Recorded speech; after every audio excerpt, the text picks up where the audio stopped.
పిల్లలంతా వేళాపాలా లేకుండా ఇలా ఆటల్లో మునిగి తేలుతున్నారు? ఇలా కాదు. ఎవరో ఒకరు బాధ్యత తీసుకొని వీరిని క్రమశిక్షణలో పెట్టకపోతే ఎంతో సమయం వీరు ఇలాగే వ్యర్థం చేసుకుంటారు. పిల్లలు, మీరంతా ఇలా రండి. మీకెన్నెన్నో గీతా శ్లోకాలు వచ్చు కదా, వాటిని వదిలేసి ఇలా అల్లరికి దిగారెందుకు? ఈరోజు ఒక కొత్త శ్లోకం నేర్చుకుందామా?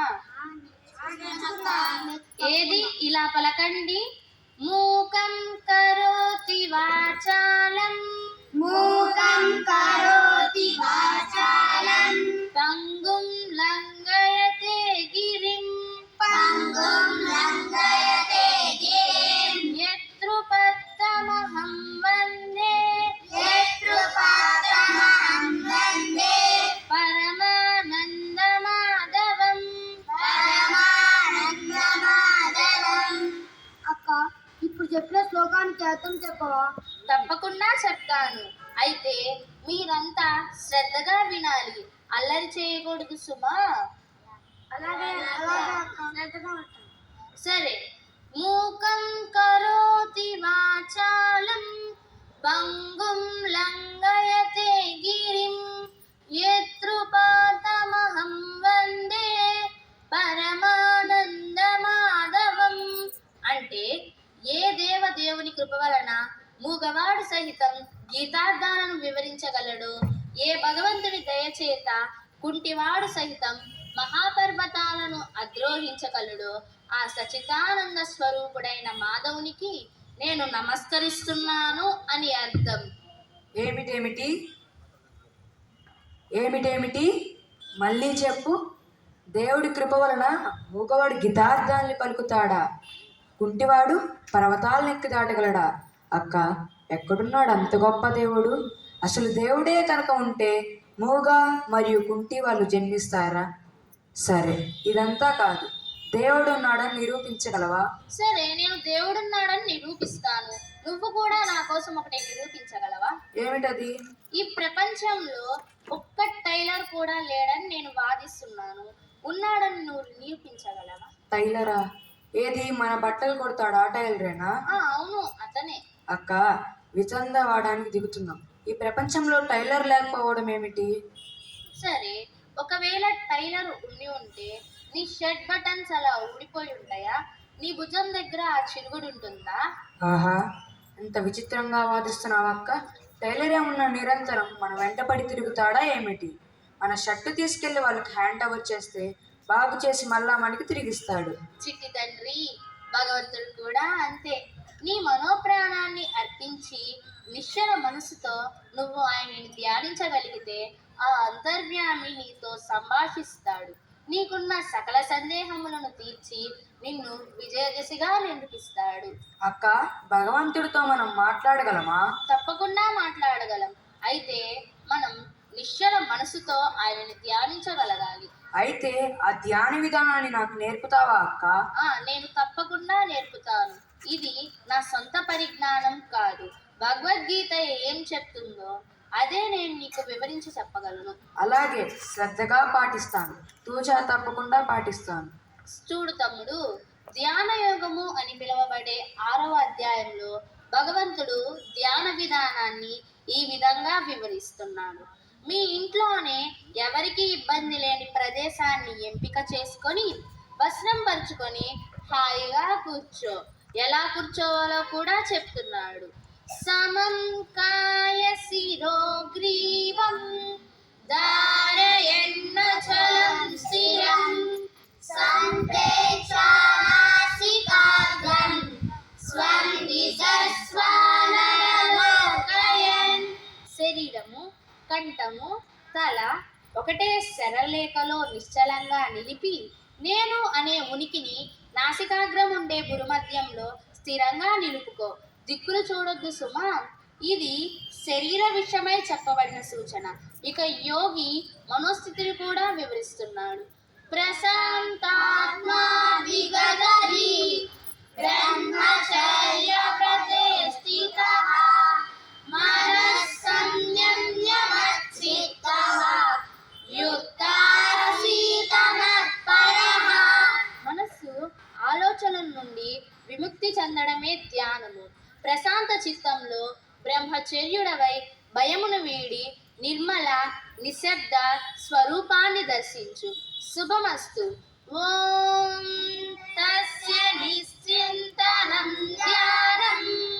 ఓం తస్య నిశ్చింతనం ధ్యానం. ఓం తస్య నిశ్చింతనం ధ్యానం. ఓం నిర్విషయకం ధ్యానం. ఓం నిర్విషయకం ధ్యానం. ఓం నిర్విషయకం ధ్యానం.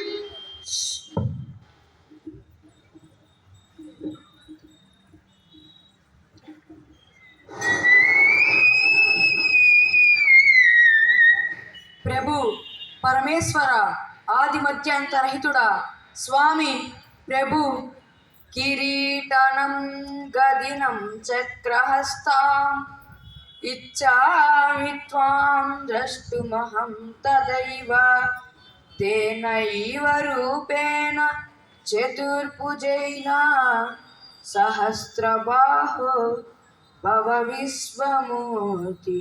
సహస్రబాహో భవ విశ్వమూర్తి. నాయనా ధర్మేషు, స్వామి, నన్ను పేరు పెట్టి పిలుస్తున్నారు. నేను మీకు తెలుసా? తెలియకనేమి నాయనా, నీతో సహా ఈ జగతి మొత్తం నాకంటే వేరు కాదు. సూత్రములు గుచ్చబడిన రీతిగా ఈ ప్రపంచము నన్ను వెలిసివేస్తుంది. నాయన, నిత్యం గీతాశాస్త్రాన్ని పఠించు. ఈ సత్యాన్ని తెలుసుకోగలుగుతావు. మత్త పరతరం నాణ్యత కించిదస్తి ధనంజయ మయి సర్వమిదం ప్రోక్తం స్తోత్రే మణిగణా ఇవ. నాయనా, ఏమి కోరిన ధ్యానించావు? స్వామి, మిమ్మల్ని చూడాలని కోరిక, మీ స్వరం వినాలని ఆశ. కనీసం ధ్యానంలోనైనా మిమ్మల్ని చూడగలిగాను. అంతకంటే నాకు ఇంకేమీ వద్దు. భక్త, నా దర్శనం వ్యర్థం కాకూడదు. నీ మనసుకు నచ్చింది ఏదైనా కోరుకో. ఈశ్వర, నాకు గీతా జ్ఞానాన్ని ప్రసాదించు. అదే నాకు 10,000. తదాస్తు నాయన, తప్పక లభిస్తుంది. నిత్యం నన్ను స్మరించుకునేవారు, నా గురించి చర్చించుకునే విష్ణు భక్తులతో కలిసిమెలిసి ఉండు. వారి సాంగత్య బలం చేత బ్రహ్మ జ్ఞానాన్ని తెలుసుకోగలుగుతావు. అంతేకాదు, ఆత్మబుద్ధిని కూడా తెలుసుకోగలుగుతావు. ఆనందిస్తావు. మచ్చిత్త మద్గత ప్రాణాః బోధయంత పరస్పరం అదయం తస్య మానిత్యం తుష్యంతి చరమంతి చ. శుభమస్తు నాయన. బ్రహ్మజ్ఞాన ప్రాప్తిరస్తు. అక్క, అక్క, అక్క, ఏమిటి నాయనా? అక్క, నాకు ధ్యానంలో భగవంతుడు కనిపించాడక్క. అవునా? ఎలా ఉన్నాడు స్వామి? స్వామి శంకు చక్రనామాలతో, వైజయంతి మాలతో, కస్తూరి తిలకంతో, అంతేకాకుండా పెద్ద పెద్ద ఆభరణాలతో వెలిగిపోతున్నాడక్క. అవునా? అక్క, అంతేకాకుండా స్వామి నన్ను పేరు పెట్టి పిలిచాడు. తండ్రి, ధన్యుడవు నీవు. అలాగే ఎన్నో మంచి మాటలు కూడా చెప్పాడు స్వామి నాకు. ఏమి చెప్పారు స్వామి నీకు? మాకు చెప్పవు? భగవంతుడు గీతా జ్ఞానాన్ని తెలుసుకోమని, విష్ణు భక్తులైన వారితో స్నేహంగా ఉండమని, నమ్రతగా వారిని ప్రశ్నించి గీతా జ్ఞానాన్ని తెలుసుకోమని చెప్పాడు. అక్క, నాకు తెలిసిన ఏకైక విష్ణు భక్తురాలివి నీవే. ఎన్నో ఏళ్ళగా సమాధానం దొరకని ఒక ప్రశ్న నన్ను వెంటాడుతుంది. దాన్ని వివరించగలవా? నాకు తెలిసిన మేరకు వివరం చెప్తాను. ఏది? ముందు నువ్వు ప్రశ్న అడుగు. ఈ ప్రపంచంలో ఎంతో దుఃఖం ఉంది కదా. వ్యాధులు, మరణాలు, అవమానం వంటి ఎంతో దుఃఖం ఉంది కదా. దీనికి సమాధానమే లేదా? లోకహింస నుండి తప్పించుకునే మార్గమే లేదా? ఖచ్చితంగా ఉంది. మానవులు అనుభవించే పేదరికము, భయము, అభద్రతలకు భగవద్గీత సమాధానమిస్తుంది. గీత మూఢ విశ్వాసం కాదు, దుఃఖ నివారణకు శాస్త్రబద్ధమైన ఉపాయము. భగవంతుడు చెప్పిన ప్రతి శ్లోకము విజయ రహస్యము. ప్రతి పదము, ప్రతి అక్షరము వేద సమానము. భగవద్ కృపను పొందిన వారి పలుకులే పుష్యరాగాలు. వారి మాటల మాధుర్యాన్ని ఒక్కసారి ఆలపించు. వారి మాటల్లో ఈశ్వర గానం తొలికిసలాడుతుంటుంది. జాహ్నవి, జాహ్నవి, జీవితం అంటే ఏమిటి? మానవులు ఎలా జీవించాలో చెప్పు తల్లి. మానవులకే కాదు, ప్రతి ప్రాణికి జీవితం దేవుడు ఇచ్చిన రూపమైన కానుక. జీవించాలి దర్జాగా. చాలా చక్కగా చెప్పావు. మన జీవితంలోకి దర్జాతనం ఎలా వస్తుందో నువ్వు చెప్పగలవా సాయి? ఆహా, చెప్పగలను. విద్య, సంస్కారము, విచక్షణ, జ్ఞానము, ధనము, ఆరోగ్యము వంటి ఉంటే వాటి ద్వారా మనకు దర్జాతనం వస్తుంది. అబ్బో, చాలా పెద్ద లిస్టే చెప్పావే. విద్య, సంస్కారము, విచక్షణ ఇవన్నీ మన జీవితంలోకి ఎలా వస్తాయో నువ్వు చెప్పగలవా అక్షర? విజ్ఞ, సంస్కారము, ధనము మనిషికి ఉండే జ్ఞానంలో నుంచి వస్తుంది. జ్ఞానమే శక్తి. Knowledge is power. మరి ప్రతి వ్యక్తి జ్ఞానవంతుడని అనుకోవచ్చా? లేదు లేదు, ప్రతి వ్యక్తి జ్ఞానవంతుడు కాలేడు. శ్రద్ధ గలవాడు మాత్రమే జ్ఞానాన్ని పొందగలరు. వారు మాత్రమే గొప్పగా జీవిస్తారు. శ్రద్ధ అంటున్నారు. శ్రద్ధ అంటే ఏమిటి? శ్రద్ధ అంటే మన శరీరం ఎక్కడుంటుందో మన మనస్సు కూడా అక్కడే ఉండాలి. దానిని శ్రద్ధ అని అంటారు. మన మనస్సు పగటి కలలు కంటూ సోమరితరంగా ఉంటుంది. దానిని అశ్రద్ధ అని అంటారు. శభాష్, చాలా బాగా చెప్పారు. ఎన్నెన్నో మాటలు చెప్తున్నారు కదా. ఇవన్నీ గీతా వాక్యాలేనా లేక మీరు కల్పించి చెప్తున్నారా? మాటికి భగవత్ వాక్యాలే. శ్రద్ధ గురించి, సంశయమును గురించి, అశ్రద్ధ గురించి భగవంతుడు జ్ఞానయోగంలో వివరించి చెప్తున్నాడు. ఏది, మీరంతా కలిసి ఆ శ్లోకాలను గానం చేయండి, విందాం.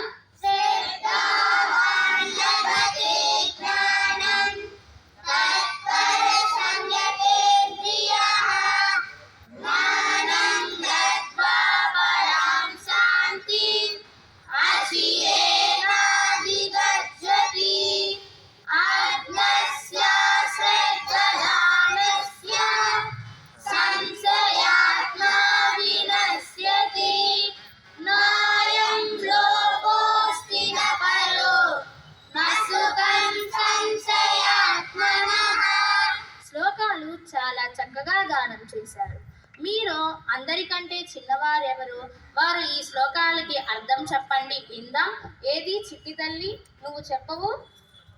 సాధారణంగా మనుషులు చేయవలసిన పనులను విడిచిపెట్టి ఏవేవో ఊహలు ఊహించుకుంటూ కాలం గడుపుతుంటారు. ఇది వారి జీవితం ఫలవంతం కాదు. శ్రద్ధ కలిగి జ్ఞానవంతులై జీవితాన్ని గెలవాలని ఈ శ్లోకాలు చెప్తున్నాయి. నైపుణ్యం అంటున్నారు. అక్క, దీనికన్నా నేను ఇంకా వివరంగా చెప్తాను. శభాష్, వెరీ గుడ్. ఏది చెప్పు? శ్రద్ధ ద్వారా జ్ఞానం వస్తుంది. జ్ఞానమే మనిషి విజయానికి కావలసిన నైపుణ్యాలన్నిటిని నేర్పిస్తుంది. ఇలా భగవంతుడు వివరంగా చెప్పాడు. నైపుణ్యం అంటున్నారు. నైపుణ్యం అంటే ఏమిటో నువ్వు చెప్పగలవా యజ్ఞేష్? చెప్పగలను. నైపుణ్యం అంటే పనులు నాణ్యతతో చేయగలడం, ఇతరుల కన్నా తక్కువ సమయంలో విజయం సాధించగలడం. దీనిని ప్రజ్ఞ అన్నది గీత. ప్రజ్ఞ లేక నైపుణ్యం అంటే SKILL స్కిల్ అని అర్థం. ఎలా ప్రవర్తిస్తే మనిషిలో ప్రజ్ఞ వృద్ధి చెందుతుందో కూడా భగవంతుడు సాంఖ్యయోగంలోని 5 శ్లోకాల ద్వారా వివరించాడు. చాలా సంతోషం. ఏది, మీరంతా కలిసి ఆ 5 శ్లోకాలను గానం చేయండి, విందాం.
శ్లోకాలు కూడా క్లుప్తంగా వివరం చెప్పండి.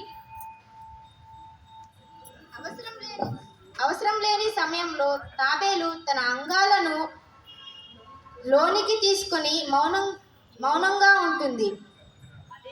అదేవిధంగా వ్యర్థమైన విషయాల నుండి ఇంద్రియములను నివారించుకొని మనస్సు యొక్క అదుపులో ఎవరు ఉంటారో వారిలో ప్రజ్ఞ స్థిరంగా ఉంటుంది. ప్రజ్ఞ అంటే ఏమిటి?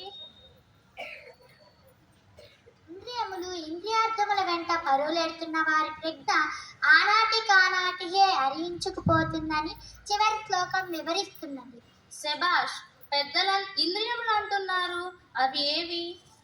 కన్ను, ముక్కు, నాలుక, చర్మము, చెవి. మరి ఇంద్రియార్థములేవి? రూప, రస, గంధ, స్పర్శ మరియు శబ్దములు. శబాష్, పెద్దలందరికీ నమస్కరించండి. పెద్దలు, ధ్యాన యోగులు, విష్ణు భక్తులైన మీ అందరికీ సహస్ర నమస్కారములు. పూజనీయులైన మీ అందరికీ ఇప్పుడు ఒక చిన్న విజ్ఞప్తి.